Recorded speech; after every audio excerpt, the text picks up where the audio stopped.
The ultimate football fan is now here. All the biggest fan channels in one place. Flex Night Stand. 100% Chelsea. Arsenal Fan TV. All about the fans. Why is he on the fucking pitch? What for what? Exclusive content only here. Hello, boys and girls, and welcome to The UFF Daily Football Show. The #1 source, everything going on in the football world, daily. UFF. Do what you have to do.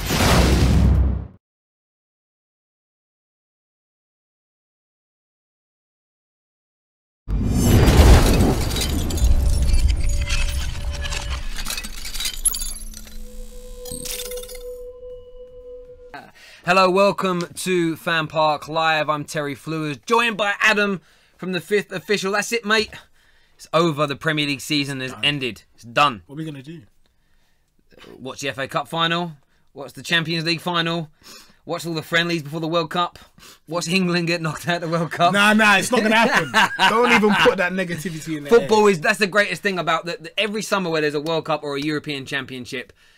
Football does, it just goes right through, and as soon as the World Cup's done, that your club's going to be in pre-season. Love that. It's amazing. And the transfer window opens on Thursday, so the transfer window opens on the 17th of May this year. This Thursday? Yes, that's 17th of May. Bruv, this Thursday? This Thursday, yes. So there's so much to look forward to in the footballing spectrum, but the season has come to an end. Some excellent performances from teams today, some lackluster ones. It was pure end of season drama. It really, really was. So we're going to do a bit of a different show. Obviously, we're not going to review individual games, okay? We're not actually going to talk any of the stuff we've spoken about for the majority of our shows so far this year. So I don't want to hear about Wenger in or Wenger out. I don't want to hear about parking the bus. I don't want to hear about Liverpool's defending or anything along those lines. What we're going to talk about is a list of things in the first half of today's show. And Jay in the call room, he's going to be very specific with you when you call. So our number, if you don't know it, is 0203 606 0315. But what me and Adam want to hear from you about is quite simply, we want to hear about who the best player of this season was, in your eyes. You don't have to copy the media and say Mo Salah. You can say Kevin De Bruyne. You can say Pierre-Emerick Aubameyang. I'll touch on why maybe that can be an option in a moment. Most improved player, the biggest flop, either club or player manager. The best signings, and of course the biggest overachievers as well. People, players, coaches and clubs that have done things you did not expect. The biggest shocks. That's what we're going to speak about in the opening part of this show. And Jay will be taking your calls on those subjects only. But Adam, from your point of view, a couple of those things there. We'll do them quite quickly. Who's been your player of the season? Kevin De Bruyne. Hands down. Kevin De Bruyne. Yep. Okay, I'll leave that one there. People can ring up and debate why with you on that one. Who's been the most improved player? Who's sort of improved the most over the course of this season for you? Andrew Robertson, Liverpool, left back. Great shout there. Who's been the biggest flop? Either Renato Sanchez. he is. He's terrible. I don't even know if he's a footballer anymore. That's how bad he's been. He's not. Best signing. Okay, it's too soon. I want to give it to Aubameyang, but it's way too soon for me to do that. Why is it too soon? Because I think he didn't have a full season.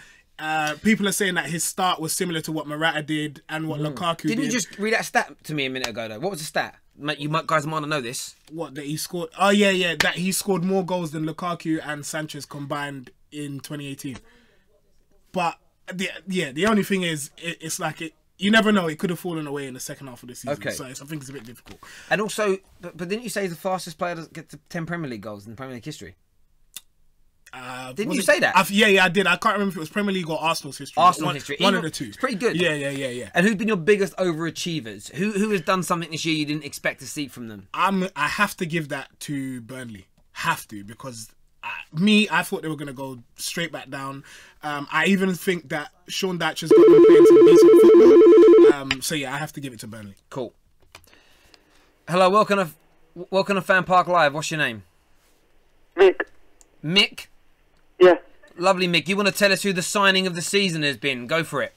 Yes, my signing of the season for me, I know you is on Arnautovic most time, because when he's kept them up on his own basically.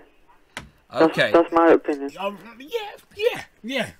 Okay. He's done well. I mean, were you disappointed with his start? Because his start in a West Ham shirt wasn't particularly good, was it?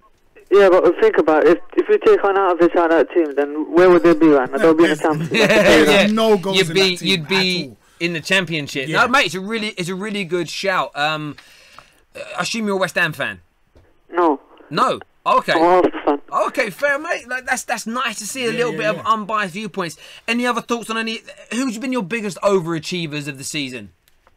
You mean by team? Yeah, the team or player or manager who's done something you did It's not got to be expect from Burnley. him. That's Burnley. the obvious one. Can't look beyond Burnley. And I think you got to give credit to Chris Hughton. He doesn't get as much credit as he deserves. Yeah, you know? Brighton have done fantastically well. They really have. Mate, really appreciate your call. Thank you very, very much. And that's the type of calls that we want, talking about these things here. Let me do something. So, Terry... We'll do this call. We'll do this call after. Hello, welcome to FanPark Live. What's your name? Noah. Hello, Jeez. Noah. No, man like Noah. I haven't seen Noah, heard from Noah in so long. I know, we blocked his number for a few. We didn't really. We didn't know. So, what is it you've rung to speak about? Yeah, I just want to speak about this season, really, like all players, really, and all managers, like what you were asking at the start of the show today. Okay, so who has been your best player? Who's been your standout individual of the Premier League season? There's a few. I think Salah and De Bruyne have to be up there. Obviously. Yep. I think Sane also has to be up there. Yep. I'm really struggling to pick one standout player. I don't think I could give it to an Arsenal player, if I'm going to be completely honest. Yeah, of course. You can't. That's impossible. That's impossible. Because they haven't just done it all season, whereas Salah, De Bruyne, they've done it all season. If I'm going to pick someone, it probably has to be De Bruyne, but I wouldn't really want to pick one person. Why would you say De Bruyne over Salah? Because, De Bruyne, hasn't he done it consistently through more than one season? Yeah, but the last 2 seasons he has had injuries, his first 2 seasons he had injury layoffs, so he hasn't hit the same consistency that he has done this season. But I mean, he hasn't scored the same goals that Salah has. But I agree with you. The only reason I have to pick Kevin De Bruyne is because I think he rarely makes a bad decision in a game. Like I've not seen him do a series of things wrong in a game. His decision making, his playmaking. There was one pass he did where he was at the byline, and it just kind of evaded all. It was it was an outswinging part. It was so weird. But I just think his technique, his application, his decision making. He's a brilliant football player, and that's why I have to give it to him over Salah. But I don't know. Good, mate. Go on, Noah. Go on. One more point. Go on. All right. I just want to mention something about Aubameyang, and then just really quickly the flop of the season. Yeah. What about Aubameyang? Yeah, you have to give it, you have to give him some credit. Obviously he hasn't done it for a full season, nor has he done it for more than one season. And obviously you have to consider the fact that he's coming to a team, and this team wasn't the best attacking team in the Premier League by any means whatsoever. Arsenal, I'm on about. And it wasn't really a team with great players. You could say he's kind of done it for us this season since he's come into Arsenal, because he's made the difference when it comes to those clinical times where we need the goal. So you think he's the best signing? Sorry? So you think he's the best signing of the season? In terms of Arsenal or every single club? You choose. You tell me. No, obviously he's the best signing of Arsenal of the season. Yeah, yes, I'll go with. But I think what you have to look at is there are strikers that are struggling at the moment. For example, I was going to say that Morata's been the flop of the season. Yeah, Pogba's alongside him, but, let's just put it as Morata. But I'm just laughing because Terry made a face. Terry doesn't. The thing is, if you look how bad Morata's been, if you look how bad Renato Sanchez has been, as you've mentioned, Pogba doesn't come anywhere near that, so it's a nonsense. It really, really is. Mate, appreciate your call, Noah. Thank you very, very much. We're getting on for 4... Cool. So just anyone who, sorry, the whole Pogba flop thing is just ridiculous. Listen, anyone who's calling up, we're not taking phone calls reviewing individual games today, talking stats. We don't want to hear about people moaning about Wenger, moaning about Jose parking the bus. We're here to talk about the best players, the worst players, the best signings, the overachievers of this season. You've got to ring up with one of those points to talk. Oh, you're not getting through onto the airlines. And on That's that it. note, Terry, Go on, just do me. who's been your best player of the season? Mo Salah. Okay. Yeah, Mo Salah just... he's done he not just all the goals and his creativity and his brilliance. He's done it in some seriously important moments in games to Liverpool. He really has. Love that. Most improved. In fact, tell me, most improved at Man United. Okay, well, overall in the league, I was going to go Robertson at Liverpool again. I think that he came in, he struggled to get into the team, and since he's got in, he's just got better and better. At Man United, most improved, I'd go with Ashley Young. He's been changed. He got changed in positions. He's done a brilliant job as being a fullback. So I think it's an improvement in he's probably been his best Man United year. And he's been there like 8-9 years or whatever now. Maybe a bit less than that, actually. Maybe about 6-7 years. And yeah, so I'd give it to Ashley Young. And understated as well. Biggest flop. Oh, wow. Yeah. I had massive expectations for Morata at Chelsea. So I get your point. Renato Sanchez has probably been the worst performing player and the biggest flop in the league. However, it's about expectations. I expected Morata. I wanted him at Man United. When Chelsea signed him, I was worried. I was concerned. And not only has he not delivered, he just looks... He's like living in a cave. He's just like... He's gone. What does he do? You got that meme of Homer Simpson walking backwards into a bush. Yeah. It's like he just, as soon as his confidence went, it's just like all he's done is, I just don't want to be in the limelight. That's it. It's like right now, I think he'd rather be on the bench than in the starting lineup. Yep. That way, if he doesn't come on, he doesn't want to shoulder the responsibility of Chelsea not winning a game. That's right. I think he preferred to make me feel. And I think what makes it worse is that he had such a brilliant start. Remember that goal he scored against Stoke? Where he ran through 3 defenders. Got a winner against Man United, big game at Stamford Bridge, and you're like, wow, this guy looks great. And then that's the thing, a test of a player. And it's why I was so impressed with Man City this year, because when they did lose some games or they had some bad results, they bounced back. That bounce back ability. And that's how the difference between a truly world-class player and a talented individual. When the going gets rough, whether it's you get dropped by the manager, you fall out with the coach, that you have 3 or 4 bad games, you get dropped, whatever it may be. As a team, you lose a game or you have a couple of bad decisions go against you. If that consumes you and you sulk or you lose your confidence or you stop trying so hard or you just... Anything like that mental weakness is what stops you from being an elite level football player and one of the very best at it. And Morata's been my flop. So on that note, because as you said, Lukaku has gone through 10 games, was it, without scoring? Is that the reason that he wouldn't get best signing for you? Or is he a candidate? No, he wouldn't get best signing because of that reason. But Lukaku came back through the end of that. When he came back through that Bayern run, not only was he scoring goals again, he came back and was playing better football. Okay. If you go back, he was holding the ball up better, his interchange was a bit better. And it needs to be more improvements from Lukaku, so I wouldn't give him best signing. And my biggest overachiever, Burnley. Hello, welcome to FanPark Live. What's your name? Hello, my name's Aaron. Hello, mate. Who do you support? I support Liverpool. Good. So what is it you've rung us to speak about?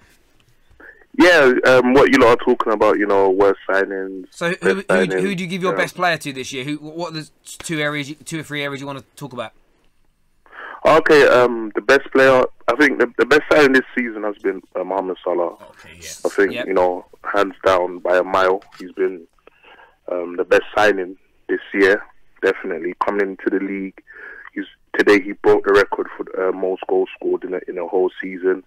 And he's a right winger. A lot of people don't think about it. He ain't a striker. He ain't out and out striker like Harry Kane is, Okay. He plays on a right wing. I think only Lionel Messi, has, as a right winger has, done it consistently. How many right wingers in the world come to any league and score, 32 goals in a single season. So yeah, for those reasons, I definitely have to give it to Mohamed Salah. And when we look at the other side of it, so things like the most improved player or sort of the biggest flops, who stand out in those areas for you? Most improved player, I have to give it to Andrew Robertson. Definitely, he was relegated with Hull at the end of last season. Battered by Harry Kane on the last day, and he's come into this Liverpool squad, and it's just amazing. It's not obviously he's kept Moreno out of the team, but I ain't really. I think he's that in itself is a good thing. Sorry? Moreno is one of those liability players, so that's in itself. It's a good achievement because the young man, he's been brilliant, and it's an interesting one because a lot of the PFA Player of the Year awards, they pick them in February.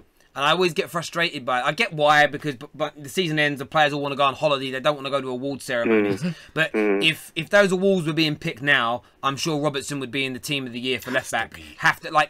There's not the only guy that comes close to being as good as him this year is Ashley Young, and he's not been on he's not been on the same page. That's the difference between Robinson and everybody else. I can't even think of another left back I'd even put into contention for it. Yeah, it's true. How much of that do you reckon is down to Klopp, though? Yeah, Jurgen Klopp's an amazing manager, and you know what? You know the difference between Klopp and Pep Guardiola is like they're coaches as well. Okay. They can really they take players under their wing and improve players. Like they're good coaches as well. You understand that? That's the difference between some managers can just manage. You understand, and they rely on their coaching team. But I think Jurgen Klopp and Pep, like they're coaches. That's the difference between them and other managers. Yeah. So I think a lot of it is down to Jurgen Klopp, and he has, through the transfers that he's made, the players he's bought for Liverpool. You know, I think his record is really good in bringing players in and improving them. You know, so I think definitely. Mate, down to really appreciate your call. We've got some more people to get to, so thank you. Okay then. All right, mate. then, Top man. Thank you. Bro. Cheers. It's a good balanced views there. Look, Liverpool players are going to dominate a lot of these debates because they've been very entertaining. One thing Liverpool have had that I've been jealous of this year is they've had 2 or 3 players that have just been brilliant and consistent all year. When I look at my team, you probably say the same with Arsenal. Chelsea will probably fit into this category as well, where we've had 2 or 3 players that have had good 2 or 3 month periods, but no one that's done it for 10 months. Yeah, pretty much on and off. And that's, Lukaku started his Man United career, as you mentioned. I think it was like 10 goals in his first 10 games, and you're thinking, wow, he could go on to do something really special. And he's had a great season, 30 odd goals in a season. Yeah, he's brilliant. Yeah. No denying it. And we always knew Pogba started off well. The only Man United player, two that for me have been completely consistent all year has been Nemanja Matic. Yeah, and David De Gea, but Liverpool have had it from players that are entertaining, and I think that stands out more in your mind. Yeah, I get that. Hello, welcome to FanPark Live. What's your name? Kai. Ty? Kai. Ty, hello Ty. What is it you want to speak about today? Just my player of the season. Go on, tell us who that is. Nemanja Matic. I just think he's an amazing CDM. Big up you, man. Okay, explain. I get he's an amazing central defensive midfielder, but what is it he has done in a Man United shirt this year that makes him your player of the season? Well, as a Chelsea fan last season, he was just absolutely amazing for us, and he's been quite good this season for United. I just think he's quite good at defending, and then when he gets to the edge of the goal, he just bangs one in, which I think is quite good. I think it's quite interesting. I read an article on Tuesday. Yaya Toure said that the person he hates playing against most is actually Nemanja Matic, which I thought was quite interesting because you know that Toure bullies other midfielders and he destroys, scores goals, creates all of that stuff. But it's interesting that Matic was the one player that stood out in his mind. So I think you're very right. And in my opinion, he's the one that's stabilised Manchester United's midfield this season. But I don't know if Terry agrees. No, look, I appreciate a Chelsea fan phoning up and saying that. It means a lot. It really, really does. I really appreciate the call. And I think what you've said is true. I go back to that game, Chelsea versus City. I think it was 3 seasons ago at the Etihad, around Christmas time, I believe. And Matic had this dominant display against City. Very rarely were their midfield beaten the way they were, and he was brilliant. And he's had 1 or 2 off games. Every player can have an off game or 2. Of course. But from the first second he put on a United shirt this season until... I don't think he played today actually, but he's been phenomenal. And sometimes it's subtleties and nice passing, things he does brilliantly for such a big guy as well. The drop of the shoulder. Yeah, he can be in a tight spot. He'll drop a shoulder. He'll dummy. He'll spin out of trouble and he'll keep the ball flowing. And for me, when I look at my club, if we could have next season either the guy next to him in a 2-man or a 3-man midfield, if they can all perform to the same consistent level that Matic did, If you have a midfield playing like that, you have an opportunity of winning titles and major titles. And that's where, you know, he set a benchmark this year for Man United players to aspire to get to next year. And that's those levels of, and that's the consistency point again that comes in. It's like, I get the caller before spoke about how Klopp's great at improving players. That you can go through every team, whether they've done good or bad, and find consistent players and individuals that have done well. You know, you look at Aubameyang as an example. He's done brilliantly and scored goals.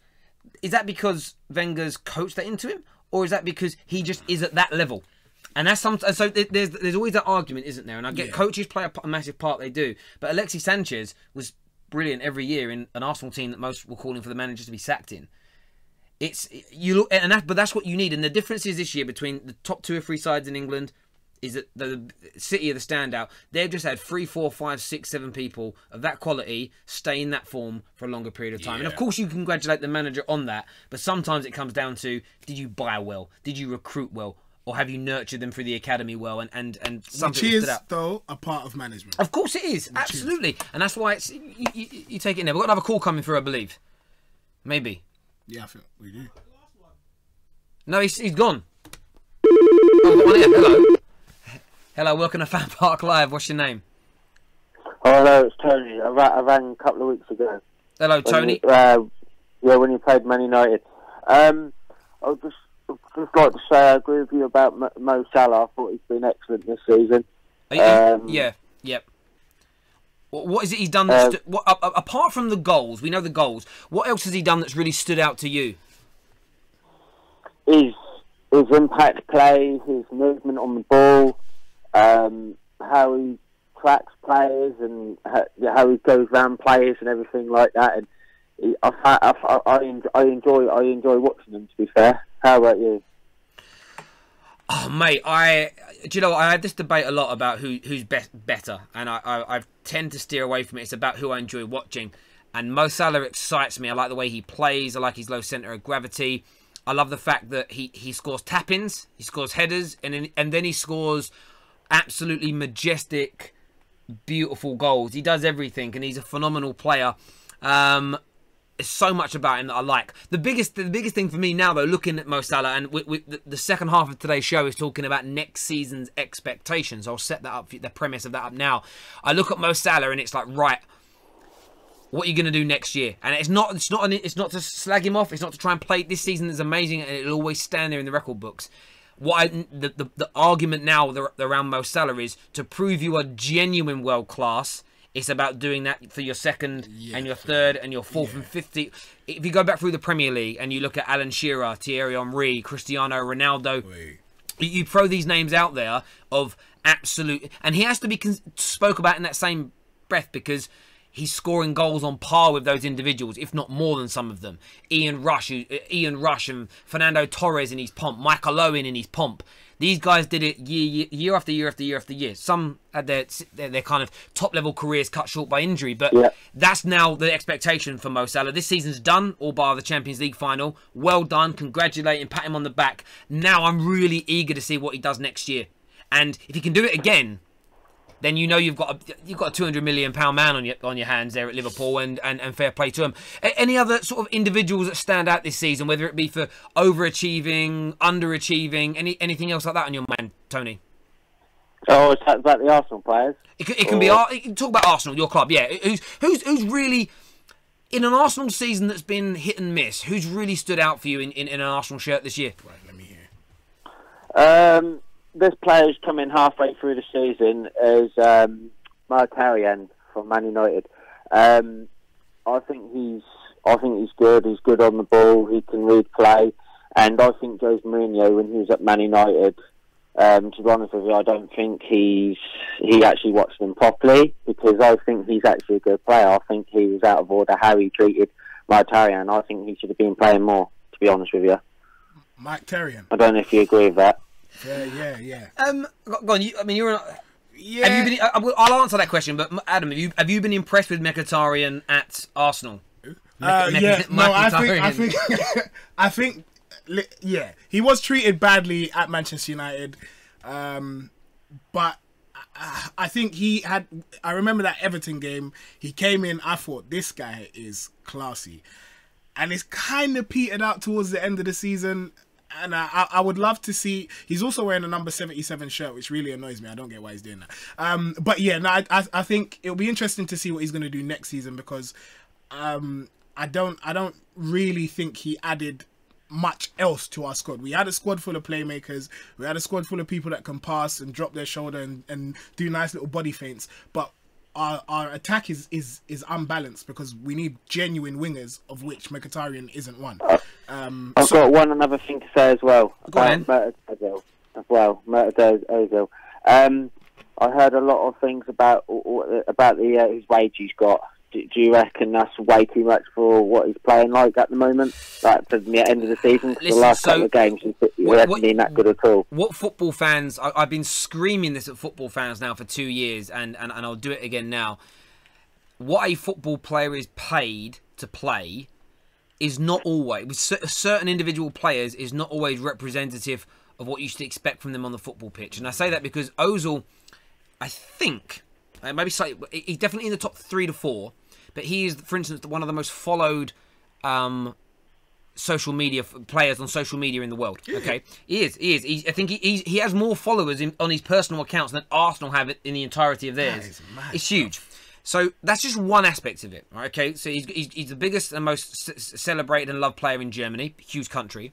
He's also got the fact that his religious background attracts a lot of people to him as well. You know, you see when he's been on Hajj and he's gone, he's travelled and stuff. The attention he gets from the Muslim community is massive, and that's all great for him as an individual, because it makes him extremely marketable. Yeah. Okay, so when you're a very marketable player, regardless of how you play on the football pitch, you demand a higher salary. You know, just retweeting the club's tweets, right down to you advertising a sponsor that's involved with a club, will do a lot more than, say, Holding doing it in an Arsenal shirt. So Wayne Rooney at Man United, for instance, he was on salary for a while that was on par with Cristiano Ronaldo and Lionel Messi, not because anybody believed he was on the same level of footballing ability, but because on a marketing level, it's Rooney. It was Wayne Rooney, and for a number of years he was on par with them. And it's why Paul Pogba, as a midfielder, for me, is no better than Marco Verratti. But Paul Pogba would cost you more because you're paying for a man that's going to generate more money and more income for your business. So there is a commercial and a marketing aspect to a player's salary and their transfer fee, which is often taken out of the context of a discussion when you're comparing players. So I think it's very important to, if Ozil didn't use social media, if he was like a Paul Scholes, who was not interested in endorsements, he didn't do anything outside of play football, he would be on about 100 grand a week. Because that's all a player with that level of marketability could pull in. Does that make sense? Yeah. And that's what I would say to that. So, mate, really do appreciate your call. Thank you very, very much. I always talk about the money in football. It's always something I'm passionate about, because people, they don't really understand it. And there's a great article the other day talking about Alexis Sanchez, that he gets paid an extra £75,000 per week at Man United every time he plays. Mm-hmm. And the article itself said that's on top of his £375,000 a week wages. But then another journalist quoted it, and I can't believe this, it's £75,000 a week appearance fee on top of his reported £600,000 a week salary. And I'm like, they're still going with that 600 grand a week. And I told everyone what that 600 grand a week. What's the truth? Do some myth busting right now. So this is the thing with Alexis Sanchez's salary, okay? His base is around about £350,000 a week. That's a lot of money. And it is a lot of money, no doubt about it. But we just spoke about the marketability. Yeah, yeah.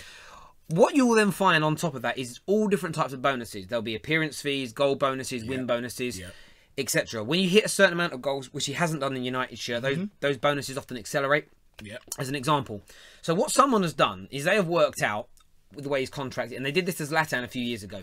If, for instance, he reaches 20 goals in a season, every goal after 20 goals, he'll get an even higher higher bonus for. So what they've worked out is if he was to score a hat-trick after already being on 20 goals that season, play 2 games or maybe 3 games in a week, and win all those games, if you added up all those bonuses together in extenuating circumstances, you could make up a salary of 600 grand a week. I see. So what they are able to do is they say, oh, he's on 600 grand a week. Well, he's not. That's what, like, the maximum he could ever earn. And then he'd have to have 3 games in a week, win them all, scoring them all. There'd have to be so many factors that would make that possible, if that makes sense. And he's never going to achieve that. Like, last year, they said they leaked information that Zlatan was on 490 £7,000 a week, and that was because it was literally also footballers get paid monthly. So what can happen is people steal bank statements, people see little bits of paper, and they add up. They think, oh, because we all talk about weekly wage, but they don't get paid weekly; they get paid monthly. People can misconstrue. So there's myths in it. I don't know the exact amount. I haven't seen the contract. All I know through people that bank him is that he's definitely not on 600 grand a week as a base salary. Complete and utter lies. Hello, welcome to FanPark Live. What's your name? My name is Daniel, and I support Chelsea, unfortunately. Boo! Don't say unfortunately. That's your say team. Unfortunately, that dead team. Whoa! You support Arsenal, chill, mate. Chill. Come on. So? But no, go on, talk to us. You lost today. Obviously it's not unfortunate, you know. One team's won a Champions League, only team in London to do so, you know, just saying. But right now it's peak because my team's basically just called Suffer NFC. We all know what Conte does. His tactics are pragmatic. He doesn't get the best out of his best player, which is Hazard. And it's really just a shambles at the moment. It's a real shambles. Yeah, I hear that. So hold on. So who is the biggest flop this season? Bakayoko, obviously. Thank you. I'm so glad. Well done. I would actually say the Chelsea board were the biggest flops this year. You know what? They are the big flop because they discouraged Conte in the first place by not getting the signings he wanted, aka players like Alexis Sanchez, potentially Sanchez, another midfielder that replaced Matic properly because Bakayoko's not done a job. They also sanctioned Matic leaving over his head. He didn't want him to go to Manchester United of all people. It's look. In all fairness, Chelsea have had a bit of a habit of doing that in terms of, I suppose it's from the player's point of view. It's a nice thing. If you're a player at Chelsea and you know that if you've got a good relationship and you've worked hard, they will allow you to move to the club you want. As a player, that's a good thing. Yeah. But for a manager and the fans, that's an awful policy. But I suppose it's about getting that balance. So let me ask you this question about Conte. Like, are you? Where do you sit on the situation with him? Now, I would say get rid of him because it's not working. Not because he's a bad manager, but because he's fallen out with the board. But who do you hold accountable for the situation Chelsea find themselves in? Well, I'm not reactionary. I don't think you can just blame one person for an entire club's fault in a bad season, which is a bad season. Yep. The board, first and foremost, definitely have to be held accountable because the signings that we made weren't good enough. Getting rid of Costa, at the time, it was debatable if we should do so. Once you got Morata in, that was never the case. He was never a first starting choice striker for Real Madrid or Juventus. He was never going to replace him. Bakayoko for Matic. He was awful in the Champions League semi-final against Juventus. Why anyone thought he was actually going to be able to replace Matic, I do not know.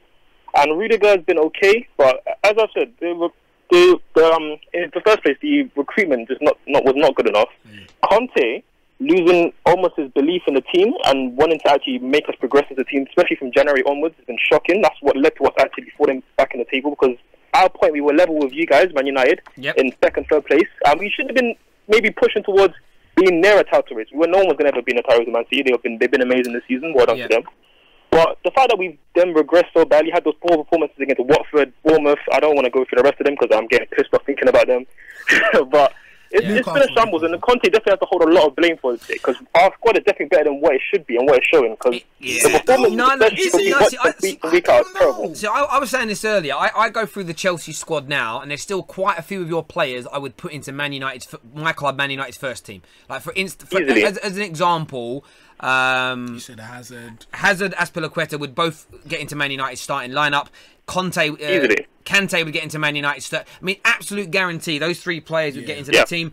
And then there's a few... Like Fabregas, you said. Fabregas, I would take at Manchester United. Like you've got some really good players, if that makes sense. Then you start getting to players that are on par, if that makes sense. I actually think Alonso as a left back, he would improve Man United. We don't have a left back. We have an old winger that we play. Young is not a left back. Yeah, but he's done well. But he's not. But he ain't a left back. He's a repurposed winger. Yeah, exactly. He's like it's a bodge job. Do you know what I mean? It's like we're just gonna. Do you know what I mean? One of those. You know when you buy like a computer that's let's say refurbished. He's a refurbished computer. He's just parking it off as new. So Chelsea have got some very good players, top class players, and I think what you've pointed out with Conte, I feel sorry for Conte, and but he let it go too far in terms of, and this is the interesting thing with managers when they tell the truth.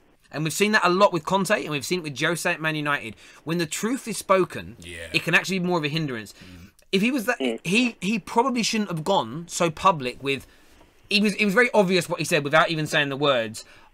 For us to now challenge on two fronts, I need to improve things because this squad isn't good enough. We kind of got through with good tactics last year. Now we really need to push on. And I think some of the players at Chelsea took exception to that. Like, he's got so upset about not getting these new signings and the players we brought in. That's going to have a negative effect on those individuals because footballers are softer now than they've ever been. Fan bases are they're melting snowflakes everywhere. They don't like the truth. Does that make sense? Like, it upsets everybody. And I think Conte was too honest and then he sulked for too long. And as you say, the early 2018 form was abysmal, but I'm not trying to rub salt into the wound, but it's frustrating really because the irony is 2 or 3 decent signings and Allegri coming in as an example in the summer, you could win the league again next year. Like, you've done that twice they're that good a squad. It's like that's why I don't accept like the players. That's why the players' behaviour annoys me as well at your club because I think they're so much better than they're demonstrating. Some of those individuals out there. I was going to 100%. I agree. If I'll just to tie in as well. I'm as much as I feel really annoyed about this season as a whole because I don't think we're going to win the FA Cups. Again, part of what I don't like about Conte is even if we go a goal up, we're going to just sit back, invite pressure, and United are actually good when a team just lets them invite pressure onto them. Pogba gets to the final third, and it's going to be a wrap, as we saw against Tottenham. But for next season, I'm actually looking forward to it because I believe we are more than likely going to get Sarri or Jardim, people who are going to actually want to play football. I'm going to say that again, play football. Bloody hell, Conte, oh my God, what he's done to me this season. Anyways, play actual football and let players like Hazard off the leash, players actually get forward, people and actually support this guy because right now we're playing football where it's literally get the ball to Hazard and let him run up the field. Whereas with Salah at Liverpool, he's literally staying in the final third, creating chances for himself, scoring goals. Whereas Hazard, he needs to take the entire team up maybe 40 yards up the field, and then before he can actually maybe get a chance for himself. Because people don't realise he's actually a very clinical finisher. It was a period of maybe during the Christmas period where he scored, I think, maybe 8 goals from like 12 shots on target, which is actually a really good record. So for me, Conte's has not got the best out of the players. He's done really good in the first season. I do credit him for that, especially also for getting Kante, who's going to be maybe the best midfielder in the Premier League over the next 5, 6, 7 years, in my opinion. And yeah, I wish him all the best in the future, but it's got to be Sarri or Jardim in next season. And for the FA Cup final, I don't rate Man United. I really don't, but it's going to be a tough one for us to win that. Do you know that's actually become my most favourite thing this year? Mate, really appreciate your call. Thank you very, very much. My favourite thing has become I don't rate Man United, but just that word "but" at the end. It's like no one rates us, but we're second. No one rates us, but we're in the FA Cup final. None of the top 4 rate. Like literally, I would say if you went through most professional pundits, most fans out there, we're the most hated and like we're the worst top 6 side, but we're. Other than City, we're better. We've been better than the rest in terms of results, and I've kind of grown to love that this year because I kind of felt like the one-man team batting away the criticism all year. We're going to move the show on now, though, so no more talk about what we've been speaking about. We're going to move on now to next season's expectation. We're going to talk top 6. We're going to run through that pretty quickly. We'll take a couple of phone calls on it. Jay is going to take your phone calls on that now. He'll save them. We're going to be a few minutes before we put you on the air. But remember, before we do that, please download the OneFootball app. Massively important to us. Title sponsors of FanPark Live. Information for that is in the description below. Aside from that, next week, so a little bit of an announcement here. We haven't really gone overly public with this yet, but at 10 p.m. every night, Monday to Friday, for the next 3 weeks, we will be, so I'm doing quite a few of the shows, so Adam and Chris will be in on them as well. We are hosting FanPark Live head-to-head. That's in association with History, okay? You've seen History. They're on Sky. They're on cable. They're all over America. Huge television channel, History, working alongside us for live head-to-head debate shows. So formerly called History Channel, just in case you're wondering. Yeah, but they're now called History. Exactly. Just History. Okay, so we're working with them. Amazing for us. We're working with one of the biggest TV channels in America, one of the biggest cable and satellite channels in the world. So that's amazing for us to be working with History. But tomorrow night's show is the first one at 10 p.m. Okay, it's the debate between who is the best between Alan Shearer and Thierry Henry. We'll be covering many subjects. Totti versus Ryan Giggs. Brazil versus Italy in the World Cup. The Invincibles versus Man United's treble-winning side. So there are lots of these debates happening every single night. People have already sent us in their videos. We've got studio guests ranging from Claude. We've got DT coming in. We've got some of the guys from the Football Banter Show. Louis from 100% Chelsea. Some great guests coming in. Many more people as well. Hopefully getting Mr. Mark Goldbridge involved with it as well, which will be amazing to get his views on some of these subject matters. So 10 p.m, like clockwork, every night, Monday to Friday for the next 3 weeks, we'll be live with FanPark Live head to head. And that's ahead of the World Cup as well, because the World Cup, we're doing FanPark Live for every single game. Every damn game. Every game. Saudi Arabia versus Egypt, we're there. That's my one. We're there. That's the one. We're doing all of those games as well. So yeah, big things coming up. We're going to move this show on now to next season's expectations. And I'm going to go to you first, Adam, with this. And we'll run through these. We'll do, 20, 30 seconds on each one. Champions Man City, we'll start with them. What's your expectations for them? How are they going to progress this team next year? What's the expectations for them as a club? I think there's still some rebuilding to do. Fernandinho is 33. David Silva's 32, 33. So those two were central tenets of the success of this season. I've already seen that they're willing to pay £50 million for Jorginho from Napoli. So I would imagine he's going to replace Fernandinho. And I think it's just a matter of getting the same amount of strength in depth that they have at the back for the rest of the squad. So, for instance, if Sterling gets injured and Sane were to get injured, Bernardo Silva could cover on one wing, but who would go on the other?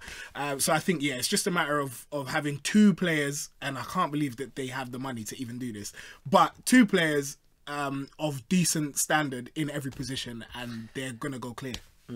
I think with City, for me, I think everything you sounds right. They've got to do some stuff in the transfer market. But my expectations of what they need to achieve as a minimum is retain the Premier League title. Back-to-back titles for a team that good is what they need to be considered a great side, if that makes sense. Back-to-back titles. No one's done it for a decade, so that's one expectation. And the next is, I'm not saying win the Champions League, but they've got to progress to the final. I was actually going to ask that, because you were saying that Pep's been brought in because he should win the Champions League. So Mancini and Pellegrini had won domestic titles and had won Premier League. They'd already done that. So it isn't to say they don't want to keep winning those, but the idea is, we want them, with the money they're spending and the ambition of the owners, the idea is to become champions of Europe as well. Okay. So, and you think that so he needs to win it, not just challenge in the semis? And I'm not saying he's got to win it within his first 3 years. I think he wants to be at the club longer. So I would say next year, my expectations are this City side that I think are the when they're on form, are the best team in the world. I would expect the final of the Champions League and winning the Premier League as a minimum expectation.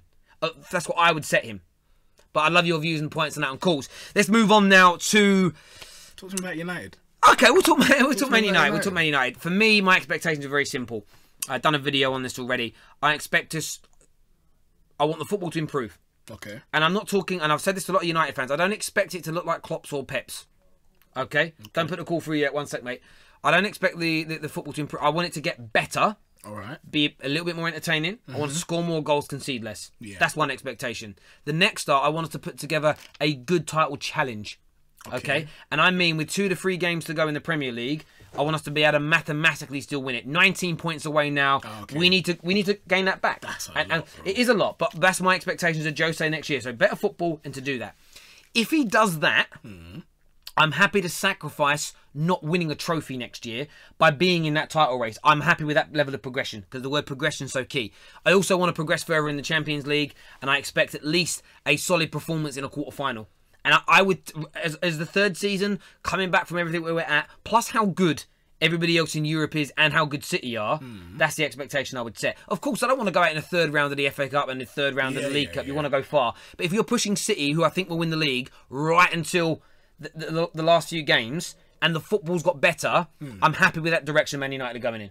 Okay. So I would accept that and be happy. However, if we finish the season with less points, if we finish the season with no trophies, if the football goes backwards, if we don't move on from where we are now, will I call for Jose's head? Potentially. Depends how bad it is. But for me, all I keep asking for, and I'll stay consistent, is I want progression. I want us to keep moving forward. And until we reach the absolute pinnacle, and then all you can ask for is consistency, you just want to keep seeing your team move forward. And that's all I want. And so you're not Mourinho out? No. Nowhere near. What do you think of the people that are Mourinho out? I think they're being naive, because yes, you could look at the teams at the bottom that have sacked managers. Some sack people and it saved them. Others sack people and it made no difference, or they sacked them too late. Or look at Swansea. They were down there. They bring someone in. They look like they're going to improve. They end up going out down anyway. So they spent all that money in the January transfer window. Spent all that money sacking a manager. All that money bringing a new guy in for nothing.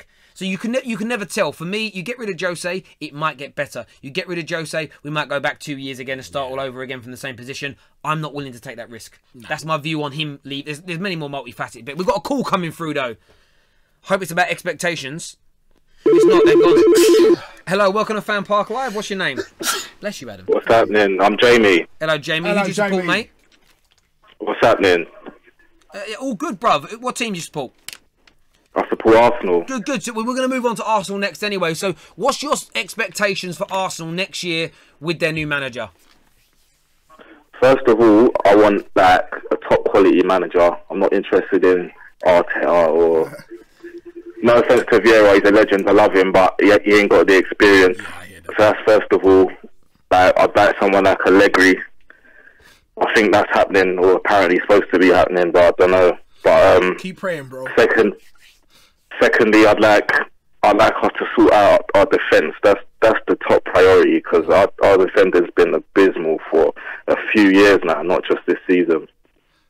That's true. Yeah, you're right. And the thing is, Koscielny, he's coming back from a serious injury. So our best defender currently, who I mean has been on the wane for quite a few seasons, he's even out. So that means if we weren't to buy anybody, we've got what? Chambers and Holding, or Mustafi and Holding as our first choice centre back. Like, do you know what I mean? Don't get me started on Mustafi. Mustafi's been abysmal. Yeah. Like, I want him gone, to be honest. But Koscielny, I feel a bit sorry for him, because he's been playing with this Achilles injury all season, and he's got a lot of stick for his performances. But I respect him for carrying on when we've needed him, even though he hasn't been great. But a lot of times Arsenal players get criticised for their attitude, and I feel a bit sorry for him. So what do you? Sorry. What? So the new manager's going to come in. Let's say we get Allegri. What is the minimum expectation next season? Personally, I want top 4 minimum. If we're not in the top 4, then I was going to say I want to change the manager, but I guess it depends on how tight the league is, and other things. Yeah, I've spoke about Arsenal. I did a standalone video on it already, and I set what I think the expectation should be, just for my own opinions. And for me, first and foremost, I think it's about things like not slowing down the volume. There'll always be, every team every season will concede a weak goal or two. It's going to happen, but it's about slowing down the volume of weak goals that you concede. I think for Arsenal, it's about performing better, more consistently in the big games against your rival top 6 clubs. I think they're like sort of individual battles that would improve the mood of Arsenal. And then what you've got to look at is how far away you are over the last 2 years from a top 4 position. I mean, I haven't even looked at the league table today, but if you look right now, I haven't even looked at it. I'm going to look at it now. I'm going to look at it now just because I want to get my information right. It's not to make you feel bad. So you're in 6th. You're 13 points. Sorry, 12 points off of a top 4 position. So if you could next season, conceivably, you could gain 15 more points in the Premier League, which is a legitimate improvement. The issue is that Liverpool, Spurs, Man United and City could all gain an extra 3 or 4 points each, and you'd still be outside the top 4. So I think saying, like, of course you want to be in it, you'll set the expectation, but you've got to judge the manager based on, he can only improve Arsenal so far in his first year. And what you might find, you might get a bit of luck. You might have a situation like this year. One lucky thing for everyone in the Premier League is that Chelsea became so poor. They went from they're 20 points worse off this year than last year. And some of that's because their rivals have beaten them, but a lot of that is because they've just not been as good. So you might find that Liverpool or Man United or Chelsea or a couple of them have really bad seasons, and that will open up a door. But if they don't, and they're at this season's level, I think to expect the new manager suddenly to make Arsenal jump straight back into that top 4, it might just be, again, I say this because if everybody sets expectations that are too high, you could find people turning on the new manager too quickly, and that could be catastrophic.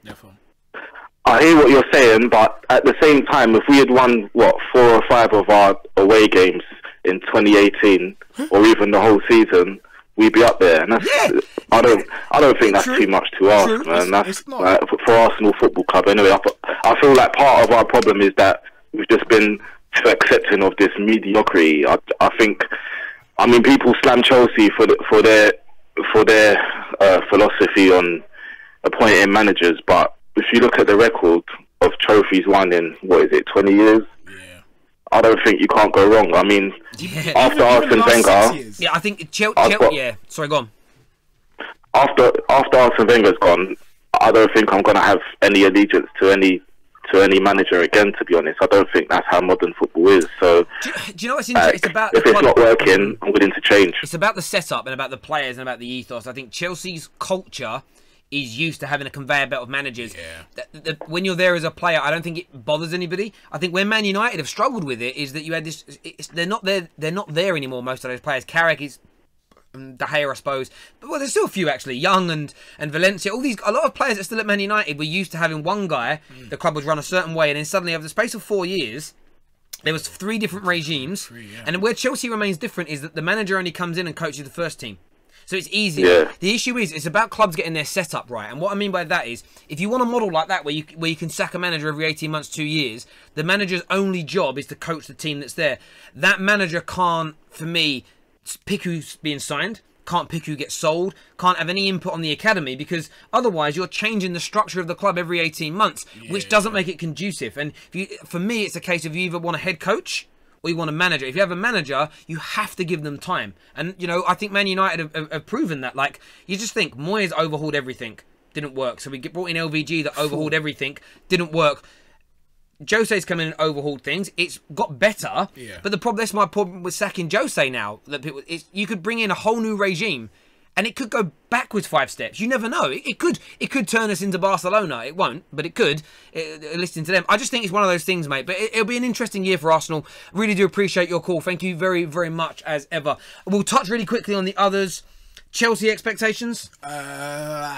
Unfortunately, they'll get a decent manager who will sort out their squad, and they will probably get back into the top 4, which is why I wanted to ask Jamie who he thinks will fall out if Arsenal get back in, but Spurs will definitely fall out, but I don't know who the other club will be. So my expectations of Spurs are I think if they sort their bloody mentality out, they won't. If they have to, because my videos are change these 3 things, and based on those 3 changes, this will be your expectations. That's the idea. If they sort out their mentality, I expect this Spurs side. Spurs have got so many good players. I expect a title challenge. But this is the point. I'm not weak. Do you know what it is? You're thinking. If I think like a Spurs fan, okay, I've got 2 mates that are Spurs fans. One of them's like, we can do that if we sort our mindset. The others are just like, oh, we're kind of happy just to be involved. Of course. And that's the problem. If they're happy just to be involved, they're going to fall out the top 4. They're going to lose their best players. They're not going to change the wage cap. Oh. Chelsea, I expect them to be solidly back in the top 4 next year and winning a trophy. That should be their expectations. Billionaire owner club. They've got top to world-class talent already there. They're going to go out and spend. Chelsea are going to go big this summer. They need to deliver. Liverpool. Champions League finalists. I'm in 2 minds with Liverpool. Exactly. In my other video, I'll put it out there. I said they need, if they're as good as Liverpool fans keep saying they are. They've got Naby Keita coming in. They're linked with Nabil Fekir. Yeah. They're linked with Dembele, either on loan or buying him. I think they're going to buy 3 or 4 big players. They're spending £60 million on Naby Keita, who already paid for. They've got 65 million on Nabil Fekir. For me, if they bring in those players and they don't lose anyone, if they're not challenging for the Premier League, they're not meeting expectations. It's true. Because they're in the Champions League final. They have to. They keep saying that the only reason that United are in front of them in second is because they've taken their eye off of it. Yeah. If you're saying those 2 things, you have to challenge for the Premier League next year. Which is why it's a bit of a problem. I can kind of see a bit of regression next season. But I can see that happening as well. And we said this earlier. And again, Liverpool fans are going to get so triggered by this. And I don't want you to. I'm not attacking the club. Trigger them, Terry, man. Trigger them, If bro. Mo Salah is still a really good player and scores 25 goals next year, but isn't quite banging in 40 plus, are you going to get Champions League finals again? Are you going to be this high up in the league? You don't know how Naby Keita and anyone else coming in is going to do. There is that question. I'd love to hear your answers on it. Leave that in the comments below. But for my expectations of Liverpool next year, challenging in the same way of Man United, 2 or 3 games to go. You need to be mathematically within a chance of winning the league. Otherwise, I think it's an underachievement. And regardless of what happens, if you don't, you need to win a trophy as well. And that's whether you win the Champions League or not, because they keep telling me they're that good a team, and they are going to strengthen this year and add strength to their depth. And I take on board, they say we can't challenge on 2 fronts because we're too weak a squad. Well, the best teams do.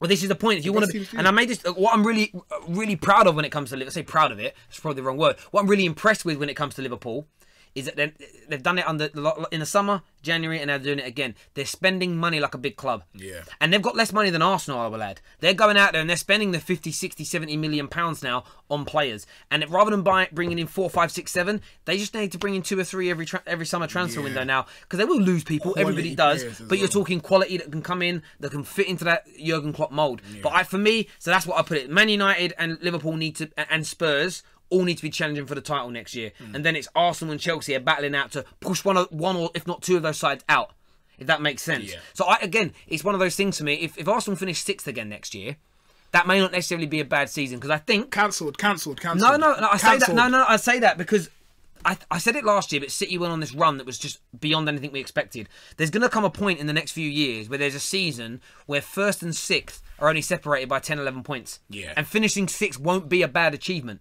In terms of, everyone's going to be that close. But you could actually get to a point where Chelsea finished 6th one year, 3rd the next, win it, and then finish 4th again. But there ain't a great deal. That's how close I think all these teams are going to become. But only if Spurs sort out their mentality, only if Arsenal start to spend big, only if Chelsea give the managers what they want, and if Jose stays at Man United. For a mini messing, but let everyone know where they can find you. We're wrapping the show up. The 5th Official on YouTube and at TFO Show on Twitter. Yeah, check us out. We're doing a show today, actually. So, yeah, make sure you check us out. Cool. Did you say we've got a video, Jay?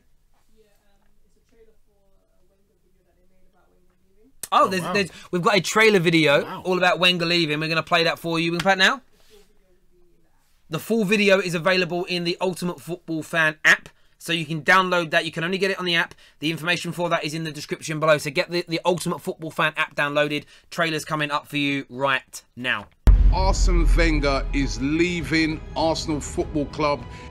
And I didn't know about Arsene until David phoned me one day and said, look, we're going to appoint Arsene Wenger. This guy went a season unbeaten here. Actually, couldn't believe I cried today. I've had enough of this shit, fam.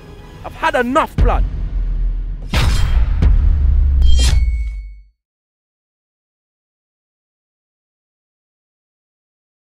Brought to you by the Ultimate Football Fan. I see a bit of I see Ross Dad there. Yeah, super agent. There he is. Tune in for it, because it'll be. Look, I think it'll be an interesting one to watch. A nice little documentary on, from an Arsenal fan's point of view. Now that the man himself has left it done. We didn't really speak about that today. We didn't need to. But Arsene Wenger is. I should have put him in my flop of the season, but I thought that'd be. No. He's had enough stick. Yeah, do you know what it is? I'll just never have to talk about him again now. No. Done. Well, you will. My job is done. I'm removing my endorsement of the hashtag burn down the Emirates. That's now finished. Wenger out hashtags are gone. Oh, wow. But do you know what's going to happen next year? Do you know what's going to happen? What's See, I told you it's all going to go full circle, right? You're going to get Ty, who's going to hate the new manager. No. And then you're going to get DT and Troops that are going to be like the new Ties. Ty's the new manager. Loyal man. Ty will never do that. I promise you. No, but you know what? He won't. But what you'll get next season, which could be, if the new manager doesn't start well, you'll get that. Listen, we're not putting that in the air. The Arsenal manager will do well, and he'll get us back into the Champions League. End of. Next season. There we go. Listen, thank you all for tuning in. Download the OneFootball app. Take care. God bless. See you tomorrow night, 10 p.m. FanPark Live. What's the thing? What's the topic? Thierry Henry versus Alan Shearer. Yeah. DT's in the studio. Bang. I think Chris is in the studio. Yep. Chris Kane, that is. And myself, I'm hosting. See you then. Take care. God bless. Hi, welcome along to our brand new show called Completely Cooked. Mr. DT. I'm making a sausage and mash. We're cooking a ham roll. Listen, Troops. Man got dead Richmond. What do you know about Richmond sausages, man? The winner will win the Golden Spoon Award. Man, I'm making sausage and mash. Am I a prick? You can tell I'm not used to what those look like by how many kids I've got.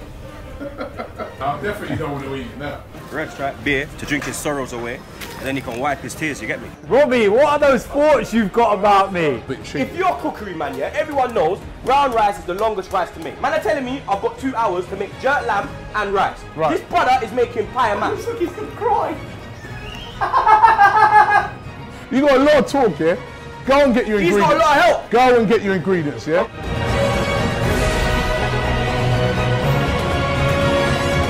The loser is going to have to wear a full kit to the Emirates.